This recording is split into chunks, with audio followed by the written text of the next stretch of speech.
Bonjour, vous écoutez Radio Cessert, je suis Marc-Frédéric Gomez et aujourd'hui, ça ne sera pas une revue quotidienne, ça va être un épisode consacré à un document que chaque professionnel de la cybersécurité devrait lire. Le panorama de la cybermenace 2025 publié par la NSSI le 11 mars, sous la référence CERTFR 2026 CTI 002. Ce rapport annuel est une production de l'Agence nationale de la sécurité des systèmes d'information. Il ne prétend pas être exhaustif. Il reflète ce que l'agence a traité, ce qui a été signalé et les tendances qu'elle a pu observer. C'est une vision partielle, mais c'est une des visions les mieux documentées disponibles en français sur l'état réel de la menace. Et nous allons parcourir ce rapport en 6 chapitres. Les chiffres, l'extorsion de fonds, l'espionnage, la déstabilisation, les capacités des attaquants et enfin les vecteurs d'accès. Chaque chapitre est autonome, mais vous pourrez l'écouter en continu ou revenir sur un chapitre spécifique. Commençons par les chiffres. En 2025, la NSSI a traité 3586 événements de sécurité. C'est une baisse de 18% par rapport à 2024. Cette baisse, elle s'explique par le pic exceptionnel provoqué par les Jeux Olympiques et Paralympiques de Paris l'année précédente. Et parmi ces événements, 1366 ont été qualifiés d'incidents confirmés, c'est-à-dire des cas où un acteur malveillant a conduit des actions avec succès sur le système d'information d'une victime. Bref, en un mot, qui soit fait compromettre.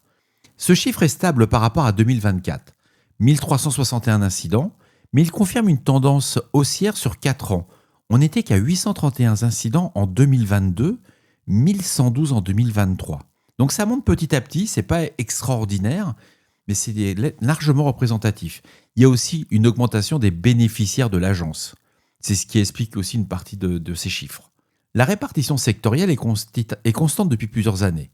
On est sur 4 secteurs qui vont concentrer 76% des incidents. L'éducation et la recherche avec 34%, les ministères et collectivités territoriales avec 24%, la santé avec 10% et les télécommunications avec 9%. La NSSI rappelle que cette concentration reflète en partie l'effet que les entités publiques de ces secteurs sont plus enclines à contacter l'agence même pour des incidents de faible criticité. Sur le volet ransomware, il y a 128 compromissions qui ont été portées à la connaissance de la NSSI en 2025, contre 141 en 2024. C'est une légère baisse, mais la menace reste structurellement élevée. Les PME, TPE et ETI restent les premières catégories de victimes, mais les établissements de santé repartent à la hausse et les établissements scolaires, primaires et secondaires apparaissent comme une nouvelle cible significative. Les chiffres à retenir, les exfiltrations de données. Elles ont augmenté fortement. On en a eu 196 incidents en 2025 contre 130 en 2024, soit une hausse de 51%. Mais on va y revenir. Dans le second chapitre, on va parler des extorsions de fonds. Le paysage de l'extorsion cybercriminelle en 2025, il se caractérise par 2 dynamiques parallèles. Le ransomware qui se maintient et l'exfiltration de données sans chiffrement qui progresse. Sur le ransomware, d'abord, on a 3 souches les plus représentées. Sont Qlin, Akira et Logbit 3.0. Qlin est la franchise la plus active de l'année, avec plus de 700 victimes revendiquées, dont 185 sur le seul mois d'octobre en 2025. Qlin, Akira et Inc. Ransom sont les franchises qui ont réussi à fidéliser leurs affiliés et à maintenir un niveau d'activité soutenu malgré les opérations de démantèlement par les forces de l'ordre. L'opération Endgame, lancée en mai 2024, a mené 2 actions de démantèlement supplémentaires en 2025. En mai, ciblant notamment l'Uma Stealer, en novembre, ciblant Radamantis, ces opérations ont impliqué des autorités allemandes, américaines, australiennes, britanniques, danoises, françaises et néerlandaises. Et sur l'exfiltration sans chiffrement, certains acteurs préfèrent ne pas déployer de ransomware, ils exfiltrent les données, puis estorquent directement les victimes ou revendent les données sur des forums criminels. Clop est l'exemple le plus documenté. Ce groupe actif depuis 2019 exploite régulièrement des vulnérabilités dans des solutions de transfert de fichiers sécurisés, et en août 2025, ils ont exploité la vulnérabilité, la CVE 2025-6182, dans Oracle e-Business Suite, pour exfiltrer les données de centaines d'entreprises à travers le monde, dont des entreprises françaises. La NSSI a confirmé la véracité de 80 revendications d'exfiltration parmi l'ensemble des déclarations reçues. Le reste correspond à des données précédemment volées, recyclées ou des revendications je dirais, non officielle. Ce point est important. Toutes les revendications publiées sur des forums ne correspondent pas à des compromissions réelles. Il y a effectivement beaucoup de reuse. Il faut vraiment faire très attention quand vous lisez sur les forums par certains influenceurs en cybersécurité. Ils sont vraiment dans le côté je donne de l'info, mais il n'y a pas la qualif. Et dans ce document, ce qui est très intéressant, c'est qu'un autre vecteur qui a été documenté sur l'année 2025, ce sont les infostealers. Plusieurs entreprises françaises du secteur agroalimentaire ont identifié en février 2025 la présence de l'infostealer EpiBrowser sur de nombreux postes de leurs employés. Ce code malveillant était distribué via un faux navigateur Chromium disponible en téléchargement gratuit. Une fois installé, il collectait les identifiants et les mots de passe saisis par les utilisateurs. Enfin, un point notable sur la convergence étatique criminelle dans ce domaine. Des modes opératoires réputés liés à des États ont utilisé des ransomware en 2025.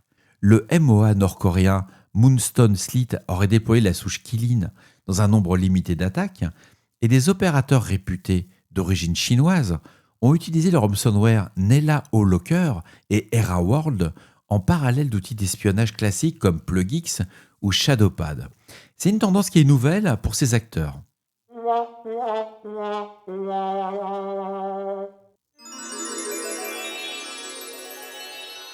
Commençons le troisième chapitre sur l'espionnage. La NSSI constate en 2025 un effort continu d'acteurs étatiques pour compromettre les réseaux des entités diplomatiques à des fins de collecte de renseignements stratégiques, et ce ciblage s'inscrit dans un contexte d'aggravation des tensions géopolitiques mondiales. Les acteurs réputés russes sont les plus actifs sur ce volet. Callisto, attribué par plusieurs sources au FSB, a ciblé des membres de l'ONG française Reporters sans frontières en mars 2025 via des courriels d'hameçonnage. Ce MOA s'en prend habituellement aux secteurs gouvernementaux, académiques, de la défense, aux journalistes ou aux ONG en Europe et en Amérique du Nord.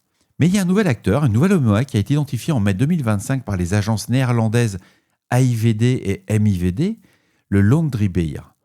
Ce groupe serait actif depuis 2024 et ciblerait des entités gouvernementales, militaires et médiatiques, ainsi que des infrastructures critiques dans les pays de l'Union européenne, ainsi que sur les membres de l'OTAN. La NSSI a traité entre 2023 et 2024 des incidents affectant des entités françaises du secteur gouvernemental et des médias potentiellement liés à ce MOA. Les attaques identifiées reposaient sur des attaques par pulvérisation de mots de passe contre des portails de messagerie via des proxys commerciaux, des services VPN et le réseau Tor. Turla, attribué au 16e centre du FSB, est actif depuis au moins 2004 et a été documenté par Microsoft en juillet 2025. Dans une campagne ciblant des ambassades localisées à Moscou, les opérateurs de Turla utilisent la technique Adversary in the Middle pour déployer une chaîne de compromission distribuant le code malveillant Apollo Shadow. Cette campagne exploite le système SORM, S-O-R-M. C'est un système d'interception légale de télécommunications qui est contrôlé par les autorités russes, donc le FSB, pour s'insérer dans les communications entre le personnel diplomatique et les opérateurs locaux de téléphone.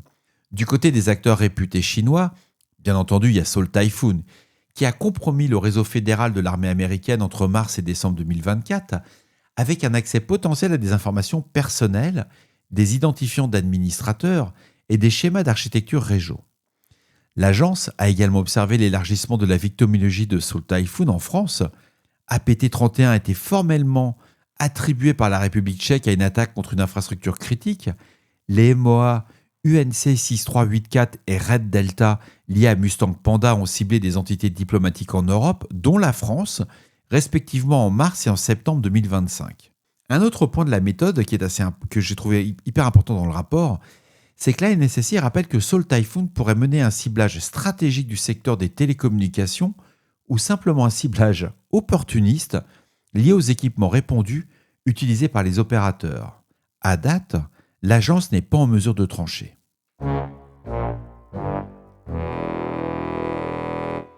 Le quatrième chapitre, c'est la déstabilisation. La déstabilisation va couvrir des opérations de sabotage et des attaques par déni de service. Ces deux catégories ont des caractéristiques et des acteurs distincts. Sur le sabotage d'abord. L'événement le plus significatif de fin 2025 est une série d'attaques coordonnées contre les infrastructures électriques polonaises attribuées à des acteurs liés à la Russie. C'est la première fois qu'une telle attaque à visée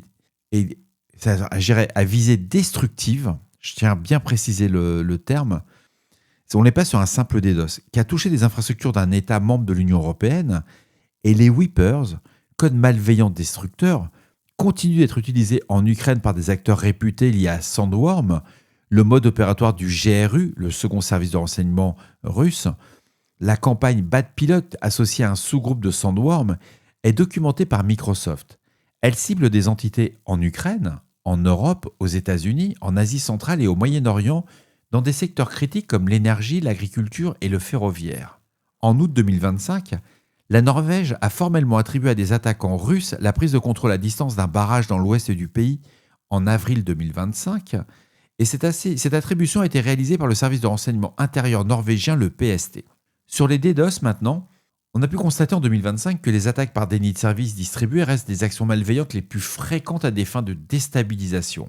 Malgré une baisse par rapport à 2024, année exceptionnelle liée aux Jeux Olympiques, les attaques DDoS ont été nombreuses, parfois d'une volumétrie croissante sur des temps courts, et l'agence note que ces attaques impliquent de plus en plus des acteurs cybercriminels en plus des activistes traditionnels. En novembre 2025, le groupe NoName 057 a revendiqué des attaques DDoS contre les sites de partis politiques danois et contre le Parlement danois dans un contexte des élections municipales. Sur le sabotage des petites installations industrielles, parce qu'ils ne sont pas épargnés, on a des groupes d'activistes pro-russes, dont Zen Pentest Alliance, qui continuent de cibler des installations d'énergie renouvelable et des systèmes de gestion de l'eau, exposant des contrôles sur Internet sans aucune authentification ou avec des mots de passe par défaut. Ces attaques sont massivement revendiquées sur Telegram avec des vidéos montrant les actions sur les interfaces d'automates, et la NSSI précise que dans les incidents traités en 2025, aucun effet physique majeur n'a été constaté en France.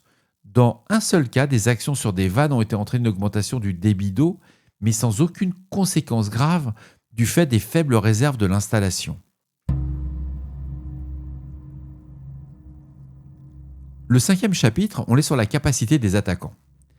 C'est un chapitre qui va couvrir 3 tendances qui ont été très bien documentées par l'agence sur l'évolution des pratiques offensives, l'utilisation d'outils légitimes, l'ingénierie sociale et les complexités d'attribution. Sur l'utilisation d'outils légitimes, c'est vraiment la tendance la plus structurante de l'année 2025 et elle concerne tous les types d'acteurs étatiques comme cybercriminels. Les outils RMM, c'est Remote Monitoring and Management, sont au centre de cette dynamique. AnyDesk est l'outil le plus documenté dans les incidents traités par l'agence. Il a été déployé par des affiliés d'INC Ransom lors d'une attaque contre un centre hospitalier en octobre 2025, Mesh Agent, Atera Agent Simple Help ou Screen Connect. Tous ces outils légitimes sont utilisés comme vecteur d'accès persistant ou comme outil de latéralisation. L'intérêt pour les attaquants est double. Réduire le coût de maintien d'une infrastructure de command and control et se fondre dans le trafic légitime pour échapper à la détection.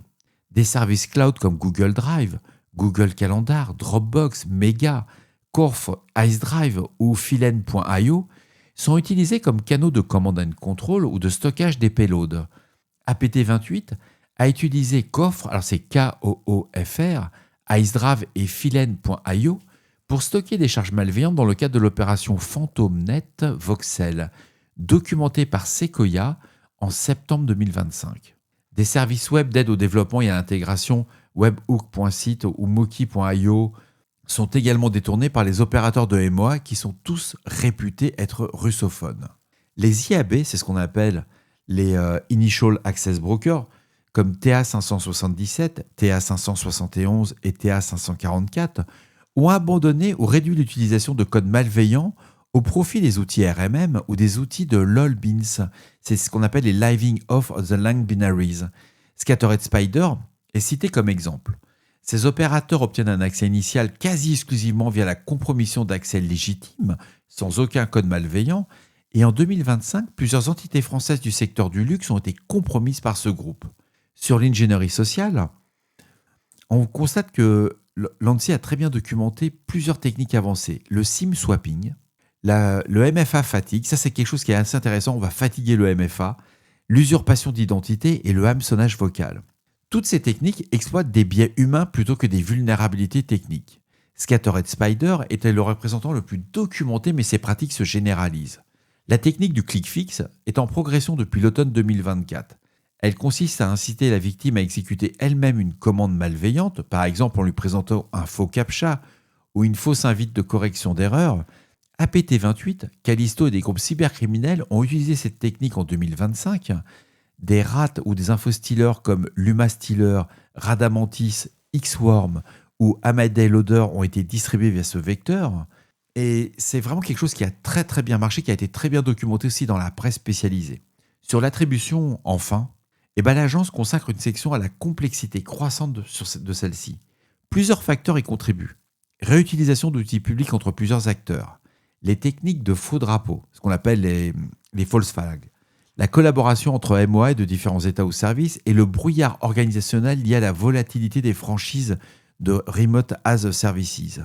Un des cas illustratifs, c'est qu'entre le 5 et le 6 juin 2025, E7 a observé le déploiement du code Casuar V2 associé à Turla via un code associé à Garmaredon sur des machines appartenant à des organisations ukrainiennes. Ces deux MOA sont tous deux réputés liés au FSB, mais à des centres différents.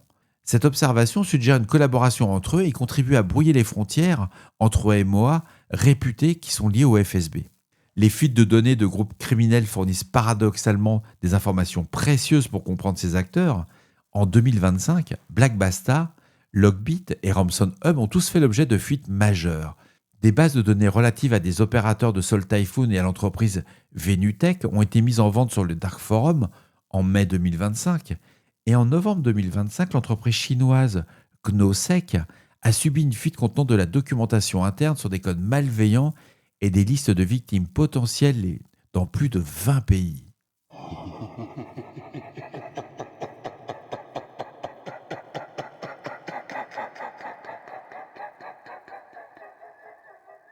Alors le 6e chapitre et le dernier, ce sont les vecteurs d'accès et les vulnérabilités. Ce dernier segment va couvrir des opportunités techniques exploitées par les attaquants, des vulnérabilités logicielles, la chaîne d'approvisionnement, la fameuse supply chain, ou les environnements cloud. Sur les vulnérabilités d'abord, le rythme de publication de vulnérabilités continue d'augmenter avec une croissance moyenne de 18% par an depuis 2020, et seuls 6% des vulnérabilités publiées sont exploitées. Mais ce volume va représenter un véritable défi opérationnel au quotidien. Une donnée manquante de l'année 2025, c'est qu'environ 29% des vulnérabilités exploitées l'ont été le même jour de leur publication ou voire avant leur publication. La fenêtre de réaction des défenseurs se réduit continuellement.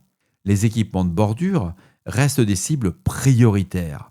Les alertes les plus significatives du CERT-FR en 2025 ont porté sur Ivanti Connect Secure avec les CVE 2025 282 et 2025 22457, Fortinet avait des exploitations post-patch sur des CVE de 2022, 2023 et 2024. Microsoft SharePoint avec les CVE 2025 49704 et CVE 2025 49706, baptisé Toolshell, dont l'exploitation Zero Day est observée par l'agence dès fin juin 2025 avant toute publication. VMware E6, Workstation et Fusion avec les CVE 2025 22224, 22225 et 22226, qui ont été publiés le 6 mars 2025, avec une révélation simultanée de leur exploitation en Zero Day. Et un cas documenté par l'agence mérite d'être mentionné séparément. Lors d'un incident, un attaquant a patché lui-même les CVE 2024 8190 et la CVE 2024 8963 sur des équipements compromis après les avoir exploités. Résultat, les scans de vulnérabilité interne affichaient des équipements comme à jour alors qu'ils étaient compromis. Ce cas illustre aussi la gestion des correctifs qui doit s'accompagner d'un suivi méticuleux de leur mise en œuvre réelle et non d'un simple relevé de scan. Et il faut savoir qu'il y a plus de 6200 actifs en France qui sont encore fin 2025 affectés par des vulnérabilités exploitées depuis 2023 et 2024. Alors ça, on parle bien des bénéficiaires de l'agence. Sur la chaîne d'approvisionnement, les attaquants ont considérablement augmenté les attaques via nos sous-traitants. Et ils sont documentés par tout type d'acteurs. Entre janvier et juin 2025, la NSSI a observé la compromission par ransomware de plusieurs entités industrielles impliquées dans la chaîne d'approvisionnement de la base industrielle et technologique de la défense française. Ces entreprises actives dans la conception de systèmes de pièces liés au secteur de l'armement et de l'aéronautique disposent d'informations potentiellement sensibles. La NSSI documente aussi également des cas où un attaquant a compromis un prestataire hébergeant des ressources pour de nombreux clients, puis c'est latéralisé vers plusieurs clients via des interconnexions existantes ou des authentifiants volés. Un incident distinct en octobre 2025 et qui concerne un prestataire français, le chiffrement de ses ressources a entraîné l'interruption d'accès à une application pour l'ensemble de ses clients dans un même secteur d'activité. Sur les environnements cloud, l'adoption généralisée des services cloud crée de nouveaux vecteurs d'attaque. Des cas de ransomware ciblant des ressources cloud ont été portés à la connaissance de l'agence en 2025 et en juillet de cette même année, la compromission et le chiffrement des ressources cloud d'une entité française d'importance a entraîné une indisponibilité momentanée des services pour des clients professionnels et grand public en France.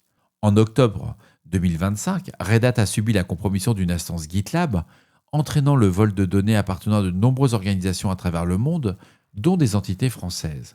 Et l'agence note enfin que l'absence de contrôle sur les environnements cloud côté client final peut freiner les investigations lors d'un incident.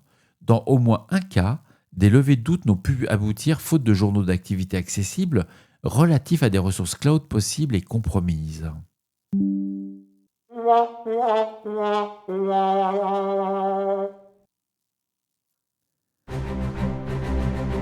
Alors la conclusion qu'on a par rapport à cet épisode qui est assez long, c'est comment dirais-je, ce panorama fait plus de 70 pages et le panorama de la cybermenace 2025 de l'ANSSI va dessiner un paysage structurellement dégradé. La menace, elle est stable en volume, mais elle est beaucoup plus opaque, plus difficile à attribuer et techniquement beaucoup plus adaptée à déjouer les défenses traditionnelles. Moi, j'en retiens 3 points à retenir. Le premier point, c'est la frontière entre acteurs étatiques et cybercriminels qui n'est plus opératoire comme critère d'analyse. Les outils et les techniques et parfois même les objectifs se croisent et cette convergence, elle est structurelle, elle n'est pas conjoncturelle. Le deuxième point, c'est la généralisation du living off the line qui redéfinit la surface de détection. Les défenseurs qui reposent encore principalement sur des signatures malveillantes sont structurellement en retard. Ils ont perdu quoi, vous avez perdu si vous faites ça. La détection comportementale sur des outils légitimes détournés est désormais le prérequis de toute posture de sécurité crédible. Le troisième point, c'est la hausse de 51% des incidents d'exfiltration de données, qui doit être traité comme un signal de premier ordre, pas comme un épiphénomène.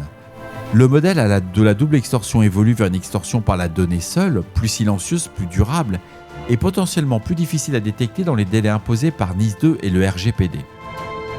Le rapport complet est disponible sur le site du CERT-FR à l'adresse cert.ssi.gouv.fr sous la référence CERT-FR 2026 CTI 002.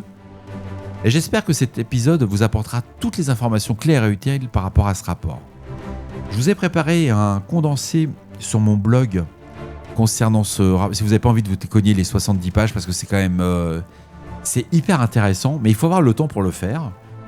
Moi, j'ai eu la chance d'avoir pu participer à la présentation de la journée du CERT-FR sur ce rapport de la menace, et c'était extrêmement intéressant. Je vous le cache pas, c'était vraiment une tuerie. D'ici là, on ne réfléchit pas, on patch. Prenez soin de vous et à tout à l'heure pour un nouvel épisode. Au revoir.